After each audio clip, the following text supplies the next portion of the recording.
जो है हमारे जीवन के लिए परम आवश्यक है। भगवान कृष्ण ने गीता में कहा, योगः कर्मसु कौशलम। यदि आप जीवन को अच्छे से जीना चाहते हैं, जैसा सर ने अभी प्रकाश डाला था जो पूरे व्यवहारिक पहलुओं पर, कि यदि जीवन को आप समग्रता से जीना चाहते हैं, अच्छे से जीना चाहते हैं, शांति से जीना चाहते हैं, समृद्धि से जीना चाहते हैं और निरोग होकर, दुख रहित, विकार रहित होकर जीना चाहते हैं, तो हमको प्रतिदिन योग करना ही चाहिए। क्योंकि जो कार्य करने की कुशलता, जो क्षमता, इफिशियंसी है, जो पात्रता है, वह योग से ही हमको प्राप्त होगी। योग सिर्फ व्यायाम मात्र नहीं है, सिर्फ आसन नहीं है। योग का जो दर्शन है ये बहुत विराट है। इसके बारे में एक वाक्य और कहा गया है, योगः चित्तवृत्ति निरोधः। हमारे मस्तिष्क में जो चंचलता है, चित्त वृत्तियाँ हैं, अनेक प्रकार की वृत्तियाँ हैं, लोभ, मोह, वासना, तृष्णाएं, अहंता, है ना, राग, द्वेष, इन सबके कारण हम भटकते रहते हैं। जैसे रेडियो की सुई है ना, यदि वो स्थिर नहीं होगी तो फिर क्या होगा? डिस्टर्बेंस आता है, ना तो गाना ठीक से सुनाई दे रहा है और ना न्यूज़ सुनाई दे रही है। सुना है आपने रेडियो कभी देखा हो? अब तो रेडियो बहुत पुरानी चीज़ हो गई है, लेकिन बचपन में हम लोग रेडियो के लिए ललायत रहते थे। अरे 12:30 बज गए, लगाओ, गाना आ रहे होंगे, न्यूज़ आ रही होगी 7 बजे 8 बजे। तो बहुत बड़ी चीज़ थी उस जमाने में। समय के साथ सब बदलती हैं वस्तुएं। तो चित्त की वृत्तियों को शांत करने के लिए, मस्तिष्क चित्त को शांत करने के लिए, क्योंकि कहा गया है कि आत्मविजेता ही विश्व विजेता होता है, और आत्मविजेता बनने के लिए हमको मन को जीतना पड़ेगा। भगवान कृष्ण ने गीता में कहा है कि अभ्यास और वैराग्य से इसको, अर्जुन को कहा कि तू इसको जीत सकता है, इसको बस में कर सकता है। और ये मन बहुत शक्तिशाली है, परम शक्तिशाली है। ये जो तुम कल्पना कर लोगे वो ये सब कर सकता है, जो उतना तुम सोच सकते हो। इस ब्रह्मांड में कुछ भी दुर्लभ नहीं है इसके लिए। स्वामी रामतीर्थ जी जापान गए हुए थे और उन्होंने वहाँ पर घूम घूम कर भारतीय संस्कृति का प्रचार किया, और एक जगह वो विश्वविद्यालय के सामने खड़े होकर के संबोधित करने लगे। कुछ विद्यार्थी खड़े हो गए, सुनने लगे, कौन बाबा आया भाई भारती, चलो साधु बाबा की बात सुनने लगे। तो स्वामी रामतीर्थ जी ने कहा कि मैं तुमको एक बड़े रहस्य की बात बताने आया हूँ, यदि तुम मुझे थोड़ा सा समय दो तो कुछ लोग रुक गए। फिर उनका लेक्चर चालू हो गया, ऐसे ही मैदान में जैसे कोई खड़ा हो जाए आकर बाहर, और फिर कुछ और लोग भी रुक गए, भीड़ जमा हो गई। स्वामी जी बोलते गए। उनके कहने का सार ये था, तुम सभी राजा हो, फिर भिखारियों जैसे क्यों अपने को मानते हो? तो उनमें से एक व्यक्ति ने प्रश्न कर लिया कि हम सभी राजा कैसे हो सकते? राजा तो एक ही होता है स्टेट में, राज्य में। तो लोगों को आश्चर्य लगा कि हाँ भाई, बात तो सही है, क्वेश्चन सही है। तो स्वामी जी मुस्कुराए, बोले यही तो अज्ञानता है, इसी बात को तो बताने में आया हूँ कि तुम सब ईश्वर के राजकुमार हो। भाई कोई राजा का पुत्र होता है तो उसके पास भी वही पावर होता है कि नहीं, प्रोटोकॉल उसको भी मिलता है कि नहीं। समाज में वो कहीं निकल जाए तो सब कैसे सलाम करते हैं, उसको सल्यूट करते हैं, आपने देखा होगा पुराने सीरियलों में। तो उसको भी उतना ही सम्मान, शक्ति, अधिकार वो सब मिलते हैं। तो ऐसे ही जगत का जो स्वामी है, जिसने अखिल ब्रह्मांड बनाए हैं, जिसके रोम रोम में कोटि कोटि ब्रह्मांड हैं, करोड़ों करोड़ों ब्रह्मांडों का जो करता है, कारण है, उत्पत्ति करता है, हम उसके अंशज हैं, वंशज हैं, उसके पुत्र हैं, राजकुमार हैं। तो उसके अंदर जो सामर्थ्य है, जो शक्ति है, जो विभूतियाँ, प्रतिभा जो भी है, वो सब बीज रूप उसने हमको दी है, हमारे अंदर हैं। योग के माध्यम से हमको उन सबको डेवलप करना है, जगाना है, जानना है, विकसित करना है। हमारे सबके अंदर वो क्षमताएं हैं, लेकिन हम स्वयं को नहीं जानते। हमारी दृष्टि वह जगत की ओर है, अंतर्दृष्टि नहीं है हमारी। वह जगत की ओर हम सब देखते हैं, लेकिन स्वयं अंदर कभी ध्यान लगा कर देखते हैं क्या? स्वयं को जानने का प्रयास किया कि मैं कौन हूँ, हु एम आई। हमारे जीवन के 3 प्रश्न होना चाहिए, मैं कौन हूँ, इसलिए आया हूँ, और मेरे जीवन का लक्ष्य क्या है। ये चिंतन करना चाहिए। आचार्य श्री राम शर्मा जी ने 3200 पुस्तकें लिख दी हैं। उसमें एक छोटी सी पुस्तक है 10 रुपये मूल्य की, पतली सी, जिसमें 20 पन्ने हैं मात्र। मैं क्या हूँ, हु एम आई। इंग्लिश में भी है, हिंदी में भी है, गुजराती में भी है। आप उसको पढ़ लीजिए। पढ़ने के बाद आप चिंतन करने लगेंगे, अरे मैं तो अपने को जानता ही नहीं था। मैं क्या हूँ? अहम ब्रह्मास्मि, मैं भी ब्रह्म हूँ। स्वामी विवेकानंद जी ने कहा था प्रत्येक आत्मा अव्यक्त ब्रह्म है, लेकिन इस बात को मैं जानता हूँ और तुम नहीं जानते हो, स्वामी जी ने कहा। तो जैसे बीज होता है, वट वृक्ष का बीज होता है, उस बीज छोटा सा दिखता है अवश्य है, किंतु उसके अंदर भी उतनी ही सामर्थ्य है, उतना ही विराट हो सकता है वो जैसा कि वट वृक्ष है, उसके अंदर वो सारी संभावनाएं मौजूद हैं। तो ऐसा ही हम जो है, मनुष्य जो है, व्यक्ति जो है, ये ईश्वर का अंश है, उस वट वृक्ष का बीज है। इसके अंदर भी वह सारी अनंत क्षमताएं, सामर्थ्य मौजूद हैं, संभावनाएं मौजूद हैं। बस उनको जान करके और मान करके डेवलप करने की आवश्यकता है, विकसित करने की आवश्यकता है। उसी के लिए ये योग है। आज हम देखते हैं जो विश्वविद्यालय, यूनिवर्सिटीज़ हैं, इनमें कितने सब्जेक्ट हैं? कहीं 50, 60, 70, 80 तक, अधिकतम मुझे 80 तक अभी मिले हैं, इससे ज़्यादा नहीं मिले। लेकिन हमारे यहाँ भारतवर्ष में 108 विषय चलते थे, 64 प्रकार की कलाएं चलती थीं।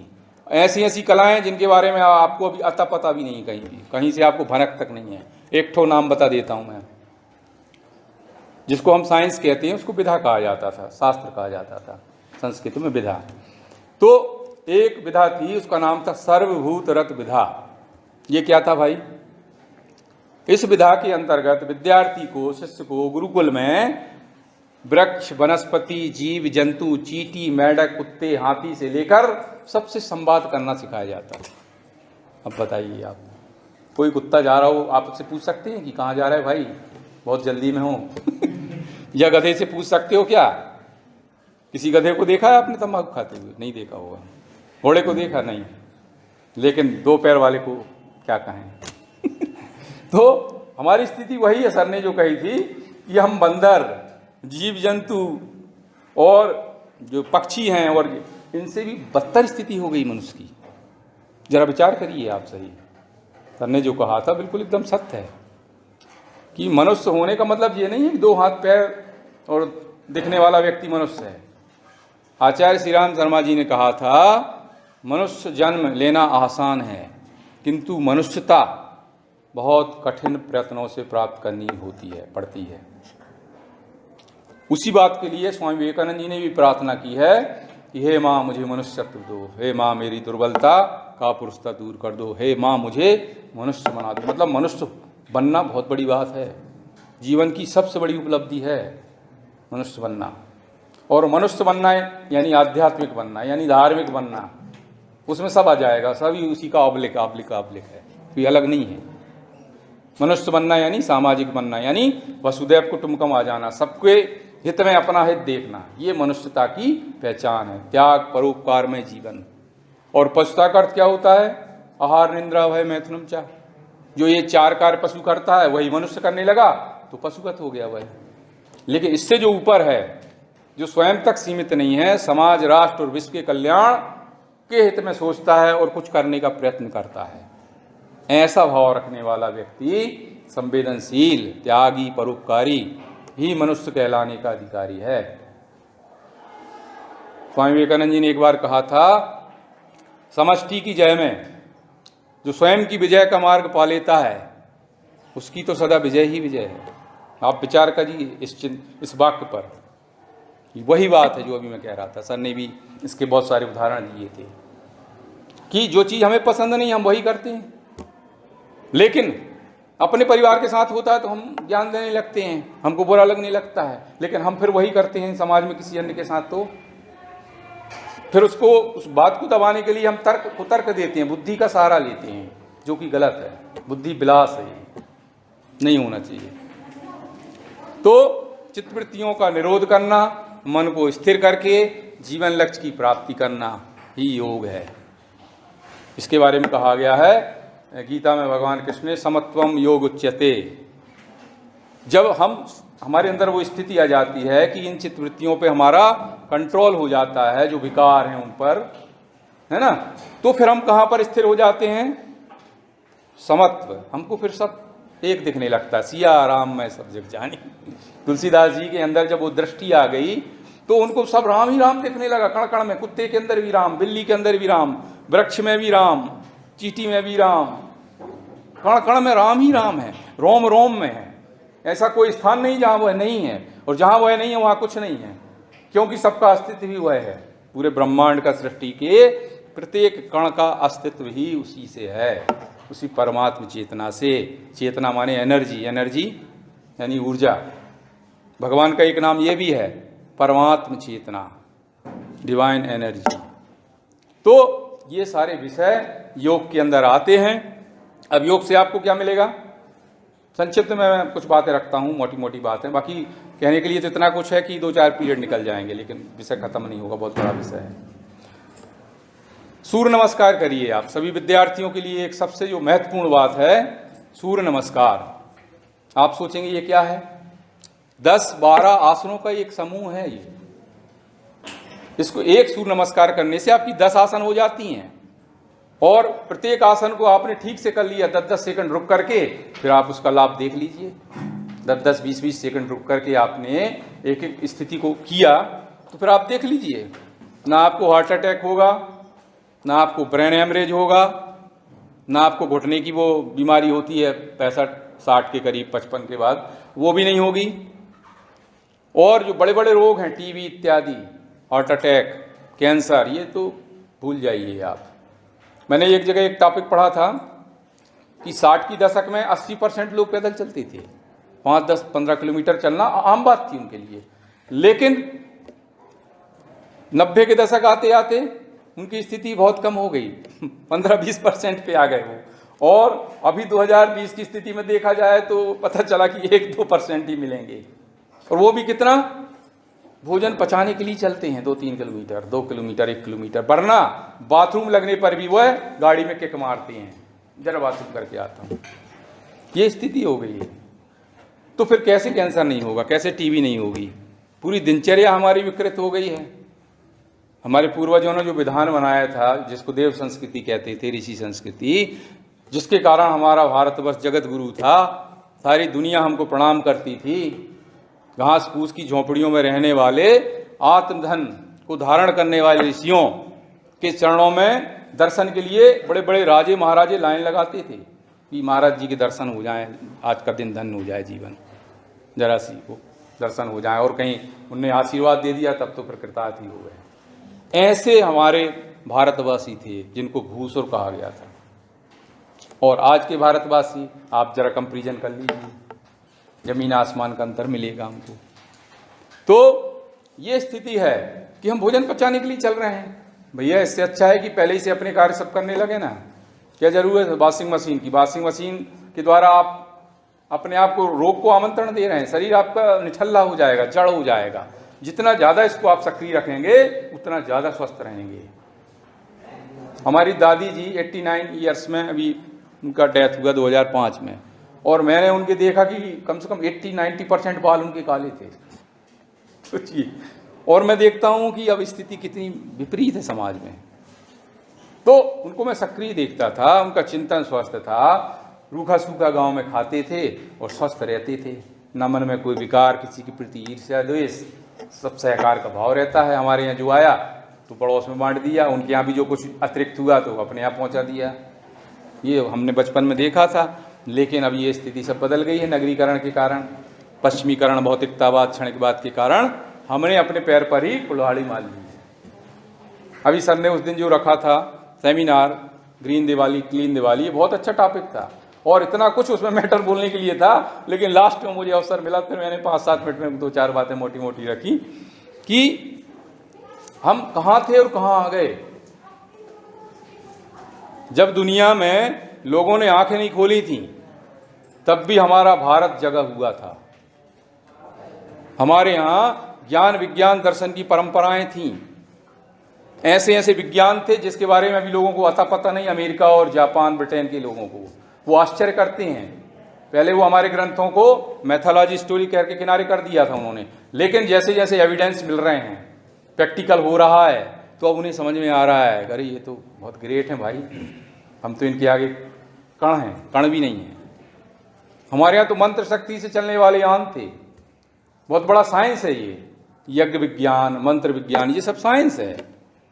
ज्योतिष विज्ञान, ये हस्तरेखा, ये भी साइंस है। किसी को आश्चर्य लगता है किंतु ये विज्ञान है। इतनी उन्नति हमने की थी प्राचीन काल में, और अभी हमने क्या किया? अभी हमने भौतिकतावाद में उन्नति की। लेकिन मैं आपको मूल बात बता दूं भारत की, कि भारतवर्ष के ऋषियों ने अपना समय भौतिक विज्ञान में नष्ट नहीं किया, क्योंकि ये अमूल्य है, इसका तो कोई मूल्य आंक ही नहीं सकता है। इसलिए उन्होंने अपने समय को किस में लगाया?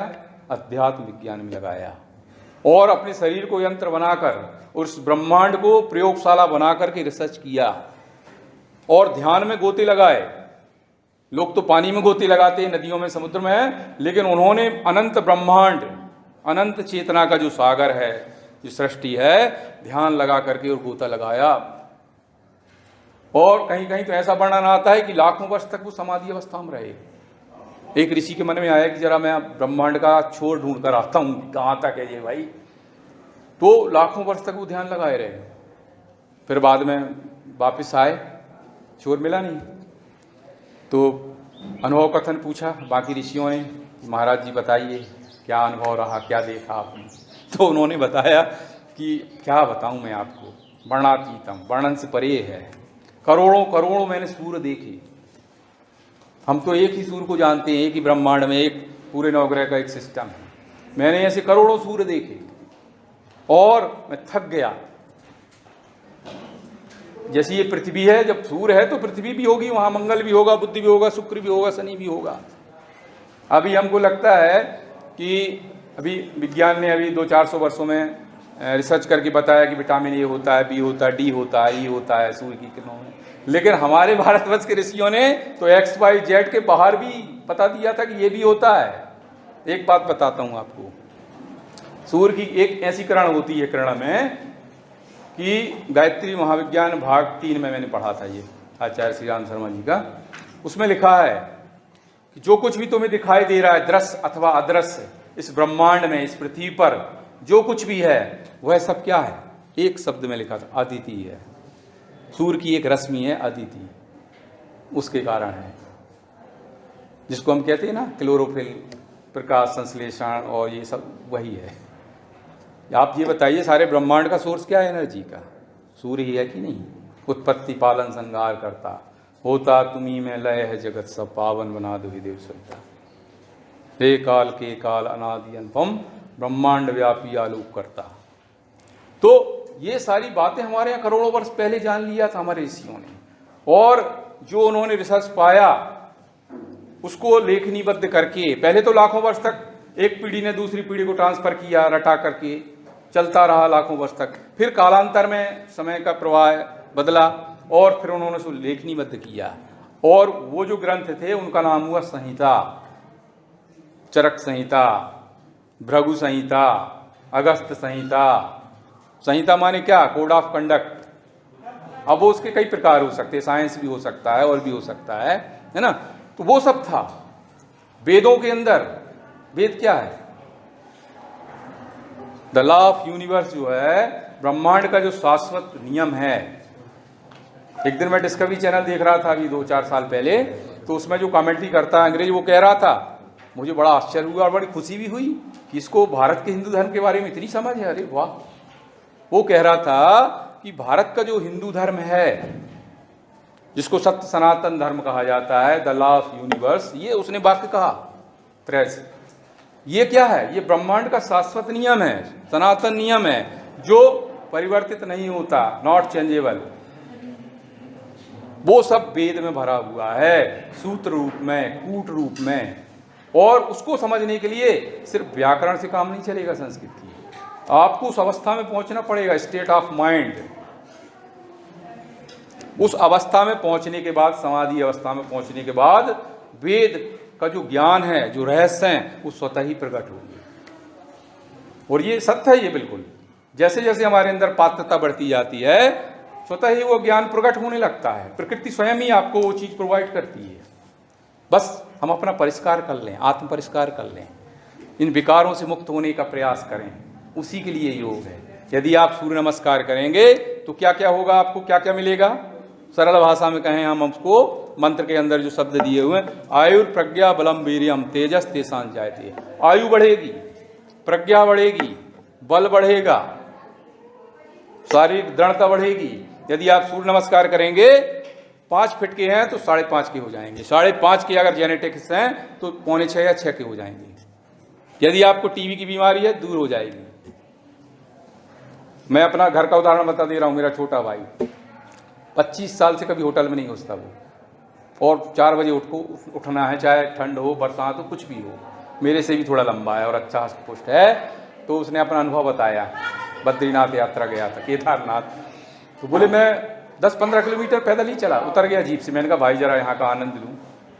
और बोले मैंने कोई जर्किन नहीं ले गया ना कुछ, एक पतली सी जो सफ़ेद होती ना वो गमछा सी, ऐसी क्या बोलते हैं इसको, बंडी, बस वो पहना था, पतली सी गमछी सी, और लपेटे हुआ था धोती।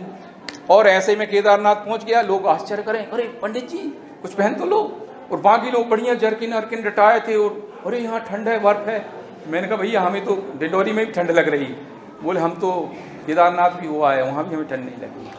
तो मैंने कहा इस आश्चर्य का कारण क्या है? तो उसने बताया सूर्य नमस्कार। सोचिए आप। और उसी स्थिति में हेमकुंड पहुँच गया वो, हेमकुंड जहाँ चारों ओर बर्फ जमा है, ऐसा लगता है कि जैसे फ्रिज के अंदर पहुँच गए हो आप, फ्रिज में जो बर्फ जमा रहता है ऐसा। सोचिए आप। तो वो क्षमता हमारे अंदर आ जाती है योग के द्वारा। लोग कहते हैं मेरे से ये नहीं छूट रहा, वो नहीं छूट रहा। आप प्रयास नहीं कर रहे हैं, आप प्रयास करके तो देखिए, योग तो करिए आप, कैसे नहीं छूटेगा। तो कहने के लिए बहुत कुछ है। अष्टांग योग है, यम नियम आसन प्राणायाम प्रत्याहार धारणा ध्यान, इसकी 8 स्टेप हैं। और हमारे मनुष्य शरीर के अंदर इतनी अलौकिकता है कि जिसका वर्णन नहीं किया जा सकता। कई पीरियड ऐसे लग जाएंगे वर्णन करते हुए। 2-4 बातें आपको मोटी सी बताता हूँ, 5 मिनट में बात को समाप्त करता हूँ। कि हमारी जो मानवीय काया है ये बहुत दुर्लभ है। ये जो मस्तिष्क है ना, इसके अंदर 600 करोड़ न्यूरॉन्स हैं, यानी 6 अरब। और प्रत्येक न्यूरॉन्स के अंदर एक पेज मैटर, जैसे ये पेज है, इसमें जितना लिखा जा सकता है उतना स्टोर करने की क्षमता है। अब उसको आपको जगाने की जरूरत है। आप दीनहीन बने हैं, कैलकुलेटर लेके घूम रहे हैं, कहीं ये कहीं वो।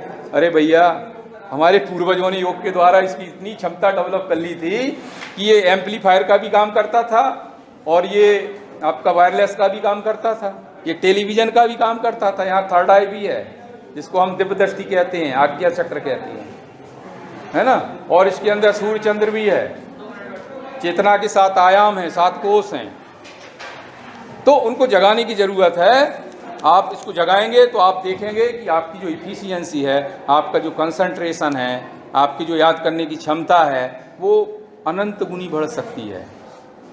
और एक रहस्य की बात बता देता हूँ, योग का आज विषय खुला इसलिए कि गायत्री मंत्र ये भारत का ही नहीं, सारे विश्व ब्रह्मांड का सबसे बड़ा मंत्र है, महामंत्र।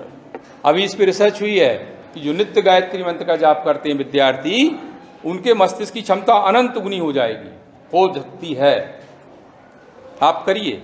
मैं भी 30-32 साल से कर रहा हूँ, इसलिए आपसे कह रहा हूँ, यूँ ही नहीं कह रहा हूँ, मेरा स्वयं का भी अनुभव है इसमें जुड़ा हुआ है। तो आप जो है योग के द्वारा गायत्री मंत्र करें, सुबह उठ के सूर्य नमस्कार करें। भारतीय जो पद्धति है ऋषि प्रणाली, ऋषि प्रणीत, उसका पालन करते हुए जीवन जिए, ब्रह्ममुहूर्त में उठिए।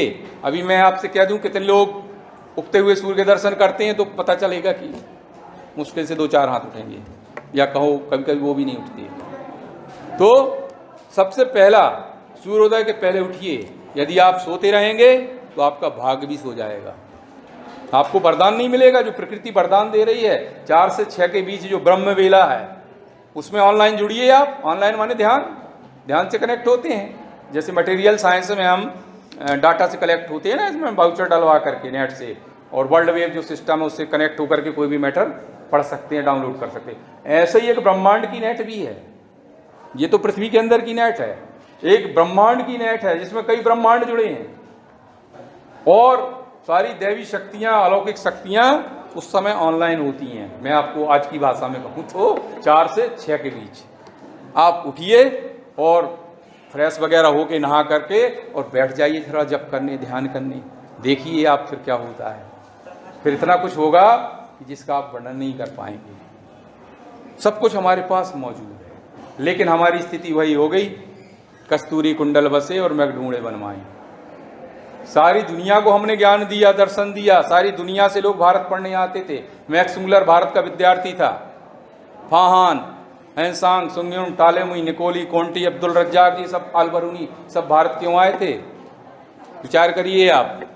कुछ बात थी ना हमारे पास, उसी को जानने के लिए ये सब आए थे। तो उस बात को पहचानिए कि हम सिंह की संतान हैं और हम अपने आप को गीदड़ मान बैठे।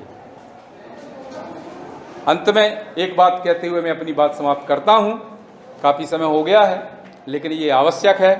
आपने बड़े धैर्य से मुझे सुना, सर को सुना, और वास्तव में इस कार्यक्रम का उद्देश्य यही है। इस कार्यक्रम का उद्देश्य ऐसे विषय इसमें मतलब रखे गए हैं जिनको सुनकर के विद्यार्थी की पर्सनालिटी डेवलप हो, उसकी उन्नति का मार्ग प्रशस्त हो, उसको कुछ ऐसा सुनने के लिए मिले कि वह अपनी दिशा निर्धारित कर सके, कुछ उसका पथ प्रदर्शन हो। यही इस कार्यक्रम का उद्देश्य है। तो हमारी स्थिति क्या हो गई भारतवासियों की आधे मिनट में?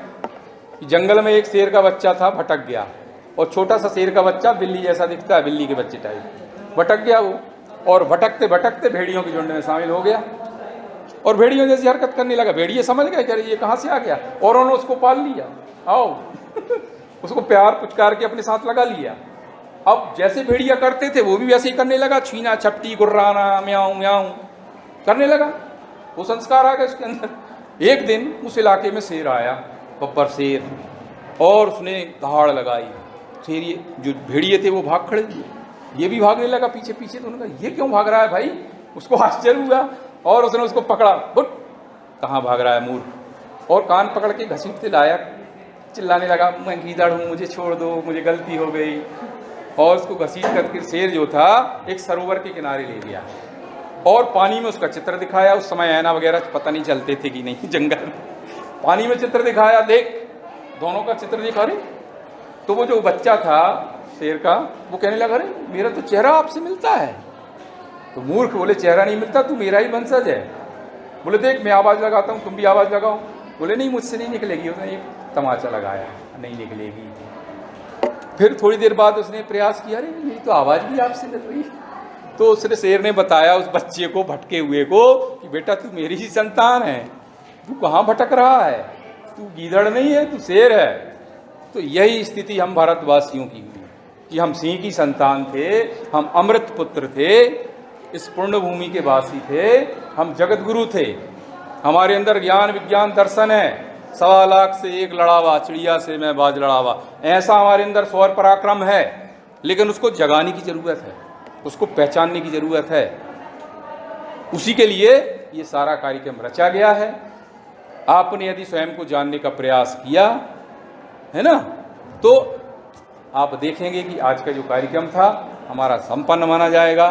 इतनी सारी बातें आपके सामने रखी गई, एक बात भी आपने यदि एक्सेप्ट कर ली और जीवन में उसका प्रयास किया तो आपका जीवन धन्य हो जाएगा। इतना ही कहकर मैं वाणी को विराम देता हूँ। धन्यवाद।